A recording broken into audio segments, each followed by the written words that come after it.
Bonjour commissaire Virginie, que me vaut l'honneur de votre visite. Bonjour Madame Paola, je suis venue vous parler de l'enquête que vous menez pour trouver l'assassin de votre mari.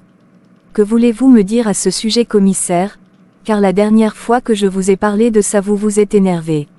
Eh bien, je suis venue vous demander d'arrêter cette enquête, car votre mari s'est suicidé et personne ne l'a tué. Vous n'avez pas à me dire quoi faire commissaire, je suis libre de faire ce qu'il me semble. Eh bien, je suis désolée de vous apprendre que non, en tant que commissaire, je vous ordonne de cesser immédiatement l'enquête. Et pourquoi devrais-je arrêter l'enquête commissaire? Est-ce que c'est juste parce que vous l'avez décidé? Non, c'est parce que vous n'avez pas le droit d'interférer avec la conclusion d'une enquête. Eh bien je m'en fiche, je ne serai pas embêtant que je n'aurai pas trouvé l'assassin de mon mari. Ne me forcez pas à utiliser la manière forte avec vous Madame Paola, faites juste ce que je vous ai dit. Et, si vous pensez pouvoir continuer l'enquête clandestinement, je vous préviens, la police vous surveille de près.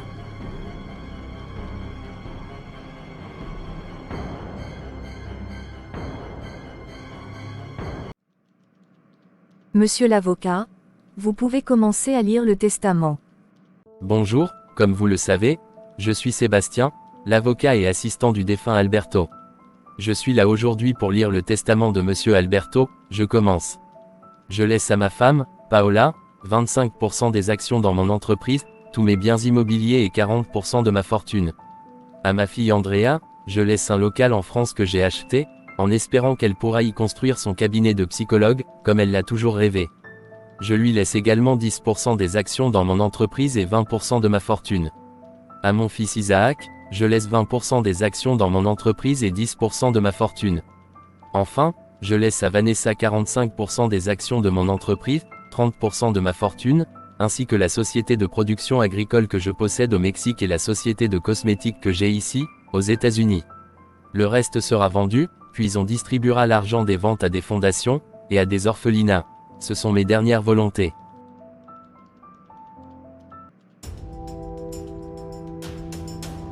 Que fait cette femme ici? Comme tu l'as entendu Paola, ton mari m'a laissé beaucoup de choses dans son testament, donc je suis venue les réclamer. Je n'arrive pas à croire que mon mari a donné les rênes de l'entreprise à cette femme. Vanessa, va-t'en de ma maison immédiatement, et ne reviens plus jamais. Tu es totalement pathétique Paola, je pars de ta maison, mais dès demain je viendrai à l'entreprise.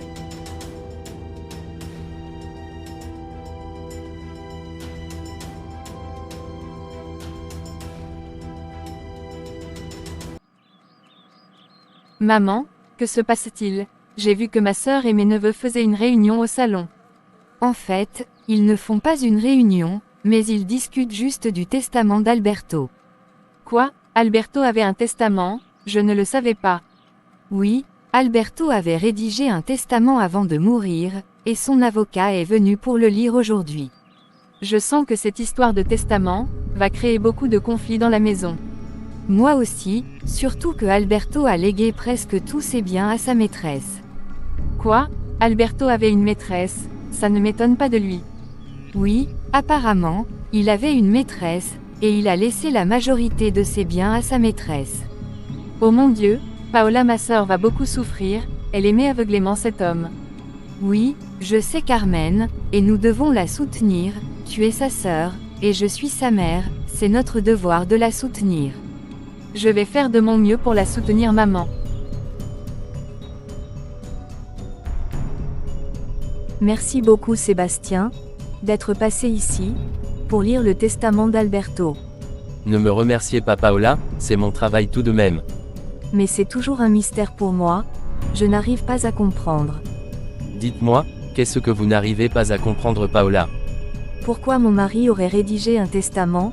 Il ne savait pas qu'il allait mourir, et il était encore jeune. En fait, il savait qu'il allait mourir, c'est pour ça qu'il a rédigé un testament. Quoi? Comment ça? Mais comment il aurait pu savoir qu'on allait l'assassiner? Paola, personne n'a tué votre mari, il a décidé de se suicider, il savait qu'il allait se suicider tôt ou tard, Il me l'avait dit, c'est pour ça qu'il a rédigé son testament.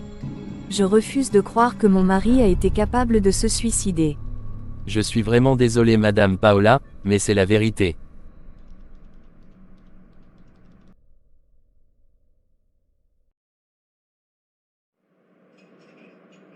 Aujourd'hui, notre avocat de famille est venu pour lire le testament de mon père. Je suppose que ça a été très dur pour toi, d'entendre les dernières volontés de ton père. Non, pas vraiment, mais ce qui m'a surpris, c'est que mon père a acheté un local en France, et il l'a laissé pour moi, pour que je puisse construire ma clinique de psychologie. Alors, tu vois, ton père n'était pas si méchant que ça, Andrea. Je ne sais pas ce que je dois faire de ce local, Sylvia. Andrea, parle-en à ton fiancé, peut-être qu'il pourrait t'aider. Ne viens plus chez moi sans me prévenir, je ne suis pas d'accord tu me fasses ça. Mais, c'est toi qui m'as donné les clés de ton appartement. Oui, je te l'ai donné, mais je ne l'ai pas donné pour que tu viennes lorsque bon te semble. Pourquoi tu es autant énervé, Robert? Je ne vois pas pourquoi tu es aussi fâché. Andrea, s'il te plaît, ne viens plus chez moi sans prévenir. D'accord mon amour, calme-toi chérie, je suis vraiment désolée. Ok, j'espère que tu ne le feras plus jamais Andrea. Je ne compte pas lui parler de ça, encore moins maintenant que je le soupçonne de me tromper. Tu reviens encore avec cette histoire? Je ne crois pas qu'il te trompe, arrête de te torturer avec ça. Non non, je dois en être certaine, je ne vais pas me marier avec un homme comme mon père, qui a trompé ma mère sans arrêt. Fais ce que tu veux Andrea, mais en ne le faisant pas confiance, tu risques de le perdre. Je préfère courir ce risque, plutôt que de rester dans le doute.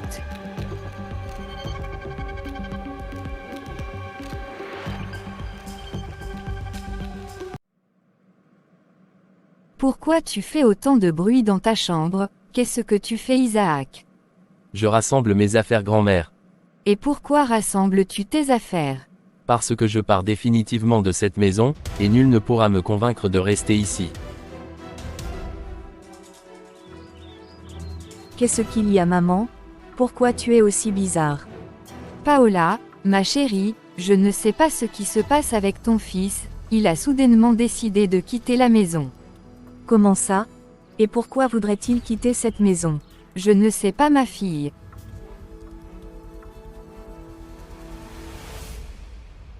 Que faites-vous ici Vanessa? Vous n'êtes pas au courant que Monsieur Alberto est décédé. Je sais Darly, et c'est pour ça que je suis là pour le remplacer à l'entreprise. Ne dites pas de bêtises Vanessa, c'est sa femme qui va venir le remplacer à l'entreprise. On dirait que tu n'es pas encore au courant Darly, je suis la nouvelle patronne de cette entreprise. Vanessa, arrêtez vos bêtises, et allez-vous-en. Je te dis que je suis la nouvelle patronne de cette entreprise, et tu es renvoyée à partir d'aujourd'hui.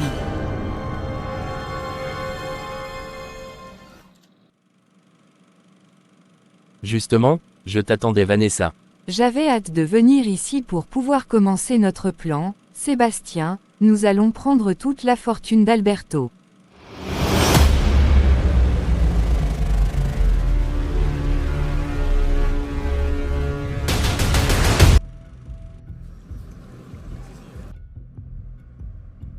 Qu'est-ce que tu fais mon fils? Pourquoi veux-tu quitter la maison? Je ne veux plus rester ici maman, mon père était un menteur et un traître. Comment ça? Qu'est-ce qui s'est passé? Pourquoi tu dis que ton père était un menteur? Parce qu'il nous a tous menti maman, mon père couchait avec ma tante Carmen dans la maison. Quoi? Et comment tu l'as appris mon fils? J'ai trouvé des lettres d'amour que mon père envoyait à ma tante. Ne quitte pas la maison mon fils, je vais tout régler. Ma sœur, comment vas-tu ce matin? Quand est-ce que tu allais me dire que tu couchais avec mon mari? Quoi? Qu'est-ce que tu racontes ma sœur? Tu sais parfaitement de quoi je parle, tu couchais avec mon mari. Comment est-ce que tu l'as appris? Mon fils Isaac a trouvé des lettres romantiques, que t'envoyait mon mari. Je suis désolée ma sœur, je l'aimais et lui aussi il m'aimait. Alberto n'aimait aucune d'entre nous, Alberto couchait aussi avec une autre femme. Je suis désolée ma sœur, pardonne-moi. Jamais je ne vais te pardonner. Quitte ma maison immédiatement.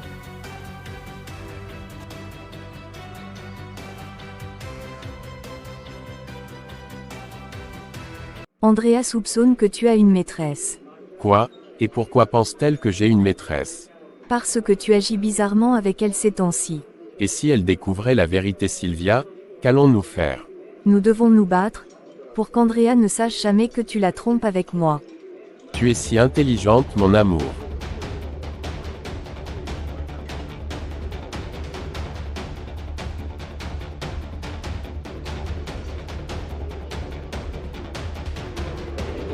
Alors comme ça, Robert me trompe avec Sylvia, ma meilleure amie, ils vont me le payer.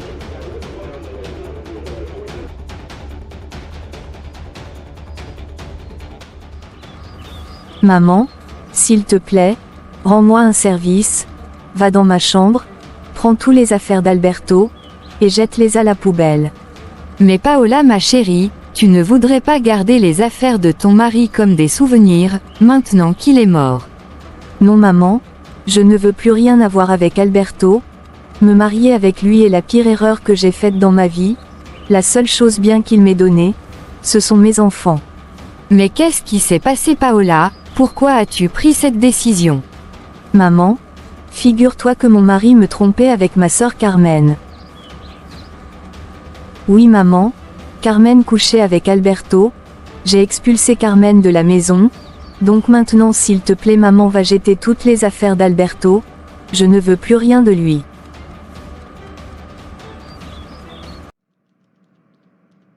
Darly, qu'est-ce que tu fais ici? Eh bien Madame Paola, Vanessa, la maîtresse de votre défunt mari est venue à l'entreprise. Elle m'a licenciée. Quoi? Comment ça? Elle n'a pas le droit de te renvoyer. Elle m'a dit qu'elle est la patronne de l'entreprise maintenant. Malheureusement, elle est l'actionnaire majoritaire de l'entreprise maintenant, mais elle n'a pas le droit de te licencier. Bon, je dois sortir, j'ai reçu un appel important. Mais, rentre chez toi, dès demain je m'occupe de tout, et tu pourras revenir travailler à l'entreprise. Merci Madame Paola.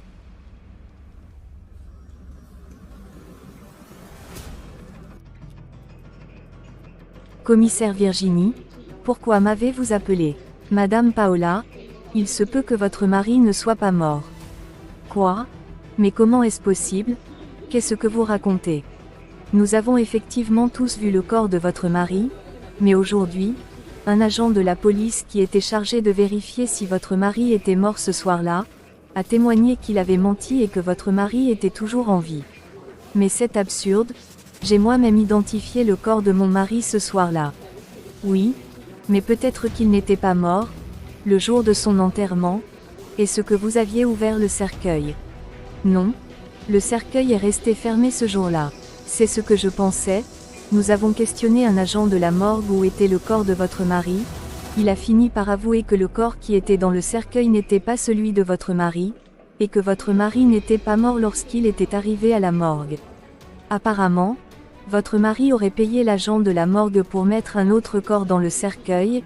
Il aurait aussi payé l'agent de la police pour dire qu'il est mort, et il aurait aussi payé quelqu'un pour pouvoir lui tirer dessus.